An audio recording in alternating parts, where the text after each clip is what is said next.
문제를 삼고 있는 이 10월 24일자 방송을 보신 분들도 많이 계시겠지만 황교안 전 총리께서는 방송 내용 중 도대체 무엇이 허위 사실인지 그것부터 국민들에게 밝혀주시고 고소를 하시든지 해야 맞다고 보고 있습니다. 자, 빵식이 TV는 고소장이 들어오면 즉각 법적인 대응을 하겠고요. 기자회견과 언론사에 자료까지 배포하는 것도 논의 중입니다. 자, 우선 국민특검단의 유승수 변호사님께 또 대표 변호사부터 그 변호사님들 맡아서 저를 도와주시기로 하셨는데요. 진심으로 감사의 말씀을 드리겠습니다. 자, 여러분들도 아시다시피 빵식이 TV는 5살박이 어린아이를 키우고 있는 선량한 국민의 일원으로서 1년 반 이상 그 누구도 하지 않고 있는 박근혜 대통령의 명예회복을 위해서 탄핵의 진실을 거의 하루도 빠지지 않고 제 채널의 구독과 수입에 연연하지 않은 채 또 채널을 걸고 수많은 압박을 받으면서 최전방에서 수정해 왔습니다. 자, 황교안 전 총리께서는 그동안 무엇을 하셨는지 되려 묻고 싶고요. 과연 박근혜 대통령께서 황교안 전 총리에 대해 현재 어떤 생각을 하고 계시는지 국민의 한 사람으로서 상식적인 질문을 좀 드리고 싶습니다. 또 한 가지, 며칠 전부터 박근혜 대통령은 아무런 죄가 없다고 하시면서 명예회복을 위해 노력하시겠다라고 하시는데요. 혈연 단신으로 박근혜 대통령의 명예회복을 위해서 문재인 정권과 윤석열 정권 그리고 윤핵관을 비롯한 탄핵 세력들과 정면으로 맞서 싸워온 이 빵식이 TV를 고소한다라고 하는 것이 좀 아이러니합니다. 그리고 탄핵 세력들이 들고 나온 이 탄핵 소추안에 대한 탄핵 의견서를 왜 비공개로 해놨으며 헌법재판소에 의해 열람 복사를 한 전문을 국민의 알 권리를 위해서 제가 공개한 것이 무슨 죄가 되는지, 또 방송 내용 중에 무슨 내용이 왜곡되었는지 먼저 국민들께 밝히시고 고소를 하시든지 해야 되는 거 아닙니까? 하지마 이 개새끼. 그렇다면 문재인이 진실을 말하지 않고 우파를 탄압하기 위해서 가짜 뉴스라고 고소질했던 것하고 이재명이 고소질했던 거하고 무엇이 틀리는지 묻고 싶다라는 겁니다. 이는 문재인, 이재명 같이 좌파들이 하는 짓거리라고 저는 보고 있고, 황교안 전 총리께서는 우파 쪽에서 최초로 우파 국민을 고소하는 중대한 상황이 벌어지는 것이라는 것을 명백히 말씀드리고 경고드립니다. 자, 황교안 전 총리께서 힘으로 저를 찍어 누르면 깨갱하고 전화를 해서 죄송합니다. 한 번만 봐주 라고 할 것이라고 생각했다면 큰 오산일 것이고요.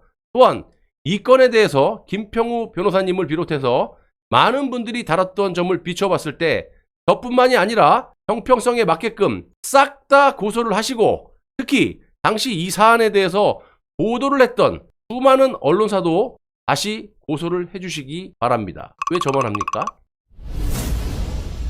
자, 지금이라도 다시 한번 방송 내용을 면밀히 검토하시고 정중히 사과를 하신다면 변호사님과 논의한 후에 입장을 다시 밝히겠습니다. 자, 오늘 탄핵의 진실 시간도 마찬가지로요. 황교안 전 총리만을 쏙 빼놓고 방송을 할 수 없다라는 점 다시 한번 말씀을 드리고요. 탄핵 전국 당시에 황교안 전 대통령 권한대행의 모호한 처신에 대해서 방송을 진행하도록 하겠습니다. 당시 또 헌법재판소 소장 박한철 소장의 충격적인 폭로도 준비되어 있으니 좋아요 버튼 안 누르신 분들 눌러주시고 끝까지 귀를 쫑긋 세우신 다음에 방송을 시청해 주시면 많은 도움이 되겠죠. 헌법재판소가 박근혜 대통령 탄핵소추 의결서를 접수한 날이 2016년 12월 9일입니다. 당시 헌법재판관은 박한철 소장을 비롯해서 이정미, 김희수, 이진성, 김창종, 안창호, 강일원, 서기석, 조영호 등 총 9명이었고요. 이 9명의 재판관 중에 3명은 대통령이 임명을 하고요. 3명은 국회에서 선출, 그리고 나머지 3명은 대법원장이 지명하게끔 헌법재판소법 제3조에 규정이 되어 있습니다. 자, 이렇게 선출된 헌법재판관은 국회 인사청문회를 거쳐서 대통령이 임명을 하게 되어 있습니다. 자, 재판관의 임기는 6년이고요. 연임은 가능하지만 정년은 70대로 제한이 되어 있다는 점도 여러분들이 참고를 하시기 바라요. 자, 탄핵소추 의결서가 접수됐을 때 헌법재판관 2명은 임기 만료를 앞두고 있었고요. 소장 박한철 재판관의 임기가 2017년 1월 30일까지였고 날짜를 잘 기억해 놓으세요.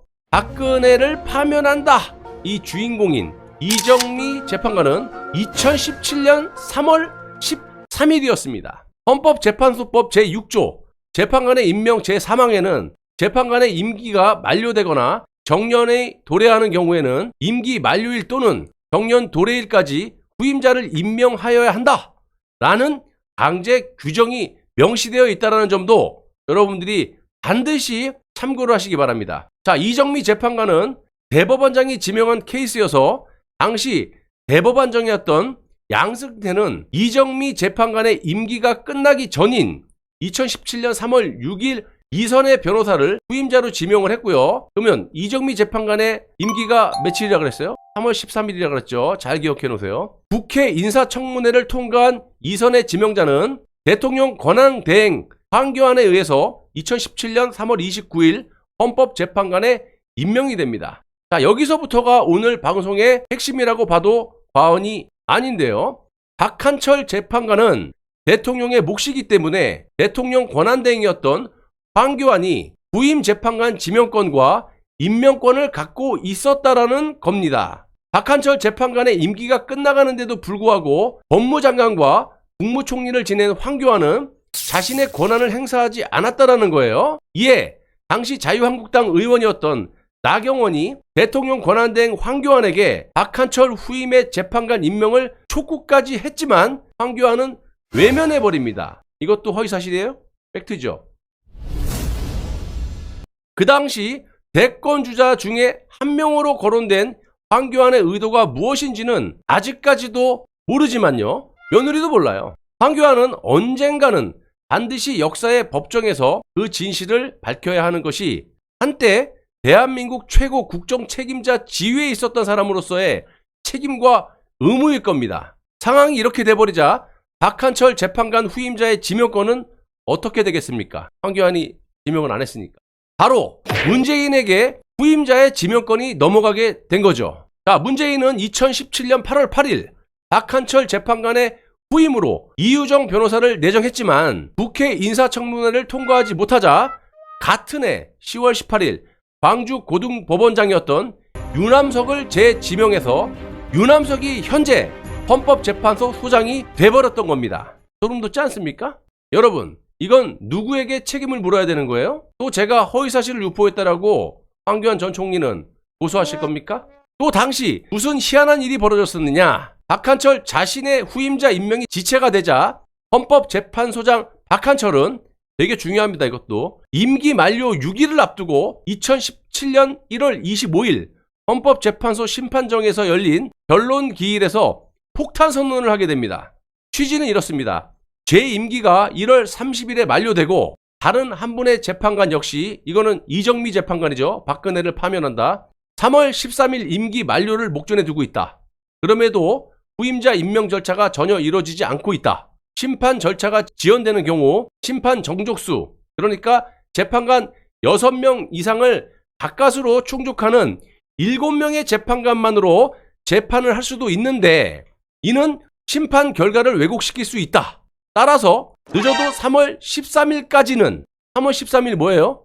박근혜를 파면한다. 이정미 재판관의 임기 만료일입니다. 늦어도 3월 13일까지는 이 사건의 최종 결정이 선고되어야 할 것이다. 이렇게 박한철 당시 소장이 폭탄 선언을 해요. 탄핵 심판은 국회에서 통과된 탄핵소추 의결서가 헌재에 도착된 날로부터 약 6개월, 180일 내에 선고하게끔 헌법재판소법 제38조에 규정되어 있으므로 2017년 6월까지는 시간적인 여유가 있었는데 그럼에도 불구하고 박한철 소장은 이정미의 임기 만료인 2017년 3월 13일 이전에 탄핵 심판을 끝내야 한다면서 선고기일을 못 박았다라는 겁니다. 여기도 좀 의심이 가는 부분이 있습니다. 탄핵 심판을 왜 이렇게 서둘렀을까요? 이 박한철 소장이라는 인간이.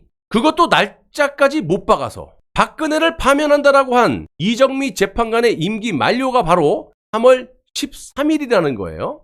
자, 그러니까 이정미를 믿어서? 이정미만이 할 수 있어서? 왜? 이정미 재판관의 임기 만료 전에 딱 못을 박아서 6월 초까지 시간이 있는데 왜 이정미 재판관의 임기 만료일에 딱 못을 박아서 그 안에 끝내야 된다. 박근혜 대통령의 탄핵 심판을 끝내려고 했을까요? 시간도 충분히 6월 초까지 있었는데 말입니다. 그리고 황교안 당시 대통령 권한대행은 왜 후임 재판관을 임명권이 있는데도 임명하지 않아서 문재인이 임명하도록 했을까요? 이 새끼한테 입만 벌리면 거짓말이 자동으로 나와. 한 명이든 두 명이든 우리 편을 꽂아놔야 유리하지 않을까요? 제 생각이지만 왜 문재인이 지 좋아하는 사람을 꼽아놓게 했을까요? 헌법재판소법 제51조 심판 절차의 정지에는요, 피청구인 즉 박근혜 대통령에 대한 탄핵 심판 청구와 동일한 사유로 형사소송이 진행되고 있는 경우에는 재판부는 심판 절차를 정지할 수 있다 라고 규정해 놓고 있습니다. 국회의 탄핵 소추안은 최소원, 안종범, 정호성의 공소장이 주된 근거로 작성됐기 때문에 박근혜 대통령에 대한 탄핵은 동일한 사유의 형사소송이 진행되고 있는 경우에 해당한다라는 겁니다. 만약 이럴 경우 헌법재판소는 제51조를 근거로 탄핵심판 절차를 정지하는 것이 헌법을 수호하는 기본 임무라 할 수 있습니다. 헌법재판소법 제51조 할 수 있다라는 규정은 강제성은 없지만 국회가 탄핵안 의결 과정에서 아무런 사실 조사를 하지 않고 관련 형사사건의 공소장과 찌라시 같은 언론 기사만 첨부해 놓은 상황이어서 헌법재판소는 제51조에 근거해서 탄핵심판 절차를 정지하는 것이 정당한 법 절차에 부합했다라는 겁니다. 절차 위반은 이것뿐만이 아니에요. 국회는 조작되고 선동된 여론에 편승하여 증거도 없이 국가 원수로서의 지위를 가지는 현직 대통령에 대한 탄핵 소추안을 의결해버렸고요.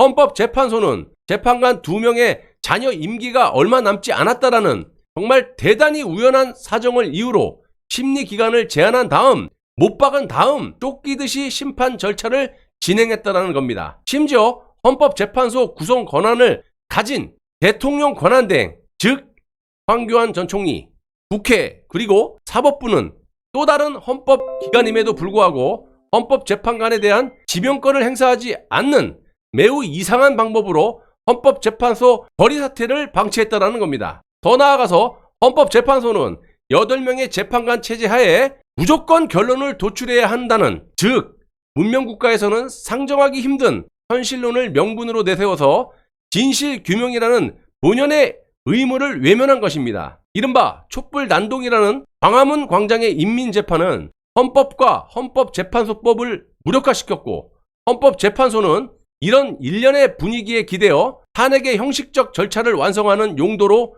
법을 해석하고 적용했다는 겁니다. 또한 검찰은 박근혜 대통령 탄핵 이후 이어진 수사를 통해서 뒤늦게 탄핵 사유를 보완해 가면서, 그러니까 먼저 선조치 후 보고 뒤늦게 탄핵 사유를 보완해 가면서 탄핵의 실체를 은폐하기에 급급했고, 이러한 위선적인 행태들이 연속되면서 합법적인 선거를 통해서 당선되신 박근혜 대통령에 대한 무자비한 인권 유린과 정치 보복은 아직까지도 계속되고 있다는 겁니다. 박근혜 대통령 탄핵 이후 우리 사회 법치주의의 시계바늘은 완전히 180도 거꾸로 돌아가기 시작했고요.